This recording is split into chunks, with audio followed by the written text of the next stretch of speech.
तुलसीदास जी चवनि था अहिड़ो प्रेम भगवान में कि प्रेम जे करे पुट बि बणिजी वञे। हे जीव, हे मनुष्य, तूं उन सां प्रेम छो न थो करे, जेको तोखे हिते जीते जी बि सुख ॾे, हिते आनंद ॾे, तुंहिंजो परलोक बि सहुलो करे, तुंहिंजो जनम मरण कटे छॾे।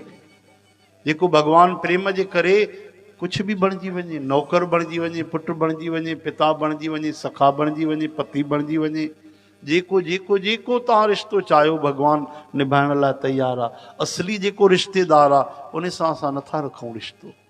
ऐं दुनिया जा हर जन्म जे कंहिंखे पतो आहे पिछले जन्म जा तव्हांजा कहिड़ा रिश्तेदार आहिनि, कोई पतो न आहे। और सुठो आहे कि पतो न आहे।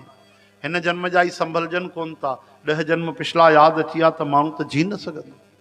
ॿुधायो, पतो पइजी वञे तव्हांजा रायपुर में बि हिकिड़ो परिवार अथव पिछले जन्म जो, हिकिड़ो बिलासपुर में अथव, वरी पतो पइजी वञे हिन मुंहिंजा पिछले जन्म में 50 करोड़ वरिता, वरी तव्हांखे पतो पइजी वञे पिछले जन्म में मूंखे हिनखे हेतिरा ॼणा आहिनि, माण्हू जो मथो फाटी पए, जी न सघे।